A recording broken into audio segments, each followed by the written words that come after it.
Doctor Padma ग्युरमेद, एक वैद्य ज्यांनी पुनरुज्जीवित केला एक लुप्त होत चाललेला वारसा. हिमालयातील शांततेत 2500 वर्ष जुनी एक उपचार परंपरा लोप पावत होती. सोवा रिग्पा, नाडी तपासून आजाराचं निदान करणं, दुर्मिळ औषधी वनस्पतींनी उपचार करणं. डॉक्टर पद्मा ग्युरमेद यांचा असा विश्वास होता की काही परंपरांचं जतन करणं अत्यंत महत्वाचं आहे. सोवा रिग्पाचे जतन करण्याचा त्यांचा प्रवास अगदी लहान वयातच सुरू झाला. ते अनेकदा आपल्या वडिलांना औषधे तयार करताना आणि लोकांवर उपचार करताना पाहत असत. त्यांनी सोवा रिग्पाला निवडलं नाही, सोवा रिग्पाने त्यांना निवडलं. सुरुवातीला त्यांना ते शिकण्याची इच्छा नव्हती, पण त्यांच्या वडिलांनी त्यांना समजावलं. डॉक्टर ग्युरमेद यांनी आपलं जीवन ही चिकित्सा पद्धत वाचवण्यासाठी समर्पित केलं. त्यांनी सोवा रिग्पावर अनेक पुस्तकंही लिहिली, पण परंपरा वाचवणं सोपं नसतं. सुरुवातीला ही सिस्टम पुन्हा उभी करणं खूप अवघड होतं. आपल्याच लोकांना पटवून देणं की हा भारताचा वारसा आहे खूप घुसमटवणारं होतं. विद्यार्थ्यांसाठी सोवा रिग्पा हा शेवटचा पर्याय असे. आमची परंपरा लोप पावत होती. पण त्यांनी हार मानली नाही.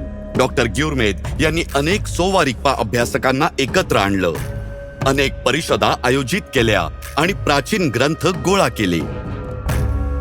त्यांच्या पुढाकाराने माननीय पंतप्रधानांच्या पाठिंब्याने लेह येथे राष्ट्रीय सोवा रिग्पा संस्थेची स्थापना झाली.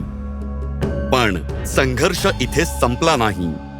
2014 मध्ये मला भारतातील चीनी दूतावासाकडून एक प्रेस रिलीज मिळालं, ज्यात असं म्हटलं होतं की ते या वैद्यकीय पद्धतीची युनेस्कोकडे सांस्कृतिक वारसा म्हणून नोंदणी करतील.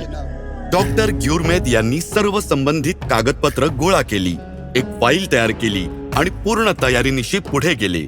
या दीर्घ प्रवासात अनेक लोकांनी डॉक्टर ग्युरमेद यांना पाठिंबा दिला. माझ्या कुटुंबाने खूप त्याग केला. 25 वर्षांमध्ये मी क्वचितच सुट्टी घेतली असेल. जेव्हा माझे वडील निरोगी होते तेव्हा ते मला म्हणायचे, मेडिसिन बुद्ध तुझ्या सोबत आहे. जर तू चांगलं काम केलंस तर एक दिवस तुला नक्कीच यश मिळेल. आज एक नवीन पिढी या प्राचीन ज्ञानाकडे परत येत आहे. डॉक्टर ग्युरमेद यांच्या अथक प्रयत्नांमुळे सोवा रिग्पा केवळ टिकूनच राहिलं नाही, तर त्याला एक नवीन जीवनदान मिळालं. एका वैद्याच्या मुलापासून ते भारतातील सोवा रिग्पा सूत्रधारापर्यंतचा प्रवास खरोखरच प्रेरणादायी आहे. डॉक्टर पद्मा ग्युरमेद, पद्मश्री 2026. कोटी कोटी नमस्कार.